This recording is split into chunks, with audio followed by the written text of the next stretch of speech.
What's going on YouTube? My name is Travis and I want to thank you for checking in with another TDH upload. We're going to dive straight to the point of this video, talking about brand new t-shirts that I've got posted up on the website, some hats, and our catch cans that we're knocking out for these 24 valve Cummins powered second generation Rams. So first, let's step into the office and I'll show you guys these t-shirts real quick.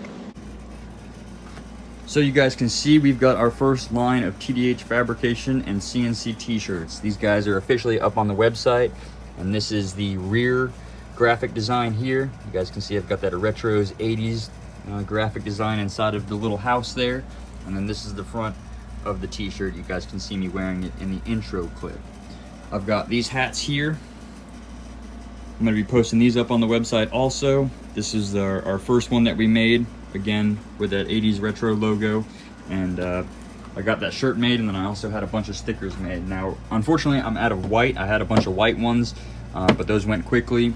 I've got green, some pink ones, some gold ones, red ones, blue, purple, Tiffany blue. I'll get some more whites in stock, and if you guys want any other colors, go ahead and drop a comment below and let me know, because I can get those knocked out for you guys. But if you guys do want a t-shirt, I'm gonna put the link in the description below. And I've had some people message me online saying, hey man, I don't have a PayPal. I only use the PayPal app to take my payments. So if you don't have a PayPal account, you don't need to sign in to PayPal or use PayPal. You can just simply click use debit or credit card, and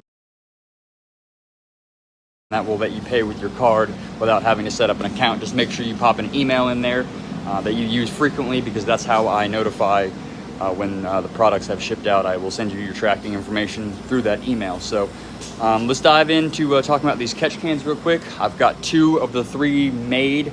I was gonna try to get the 3rd one made, but I kind of goofed up, and when I designed it, I didn't design it with my fender liner on, and just kind of had a brain fart there, and I kind of screwed myself up. So I have to redo that. I've got to pop my fender liners back into my truck. But let's talk about these catch cans real quick. I'll get my favorite one installed, the one that I've personally been running for about 2-3 weeks now, and let you know how that one goes in, and then I'll show you my fender mount, and then we can talk about that last one. I just need to get that produced and up on the page here. So give me 1 sec.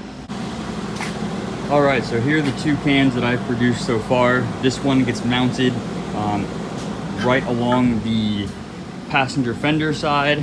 Now, the only thing that is the downfall of this catch can is that it blocks that massive hole there that actually rams the air from the inside of the fender as you're driving up into the air intake filter. But you can see there's 2 bolts here that are down on the lower side that actually gets sat down in here, and then it gets mounted with those 2 lower bolts down there. So it slips right in here, and then those 2 bolts get pulled out. She gets bolted right there, and then you can plumb your breather on the top of it, your drain on the bottom, and then you can plumb the actual barb fitting like what's on here.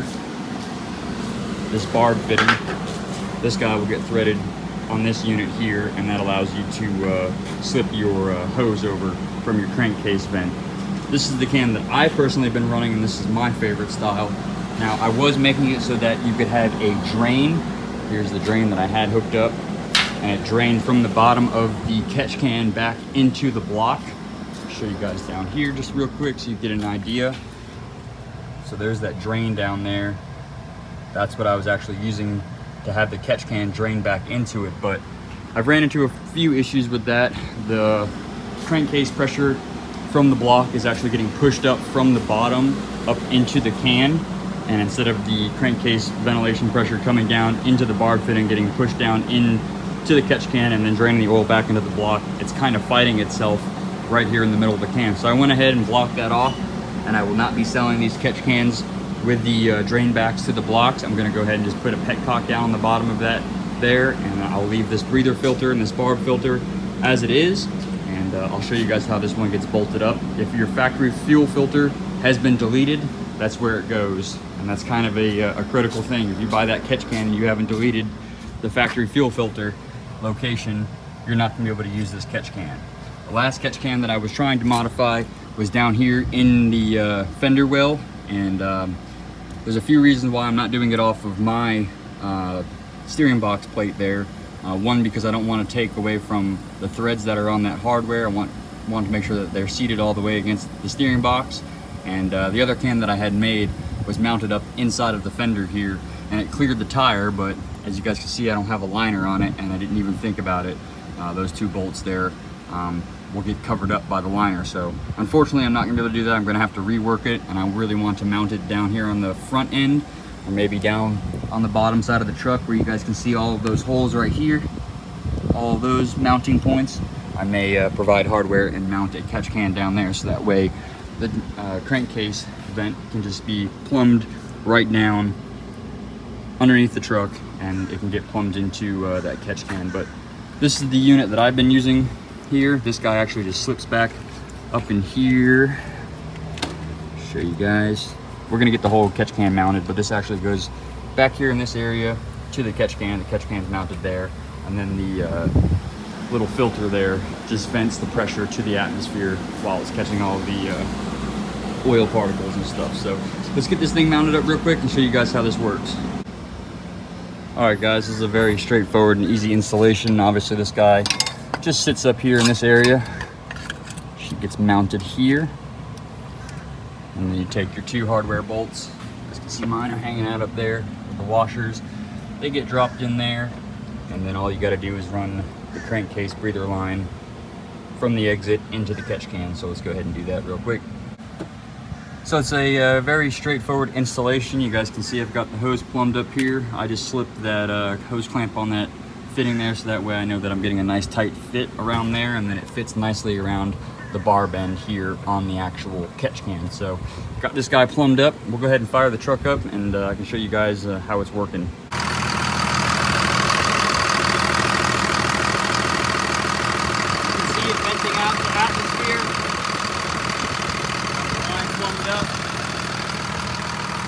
Very simple, very straightforward. Just keeps the oil off from underneath the bottom side of your truck.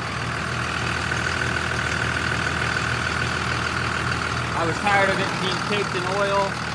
When I worked on it, there was oil everywhere. This really helped out and cleaned up the area. Every couple of days I check it, kind of wipe it down, because I have noticed that some of the oil vapors will come out of that little breather filter and kind of, you know, dirty that area up. But other than that, guys, it's pretty straightforward. As you guys saw, the installation is very straightforward. It's very easy. I will be providing the filter and the line that you plumb into the crankcase vent to the can. All of that stuff is included in the sale. The only thing that will not be included is the mounting hardware. I retained the factory hardware, just stacked a couple washers on there, and it works just fine. I don't have any boost leaks or anything like that. So I did want to bring you guys this content. I'm sorry that I talk so much in this video, but it's something that I've been meaning to do. Once I get that last catch can figured out and mounted up, I'm going to probably do a whole nother video of everything installed on different trucks, so that way you guys can see it all functional. But thank you so much for watching, guys. I will be catching up with you in the next upload.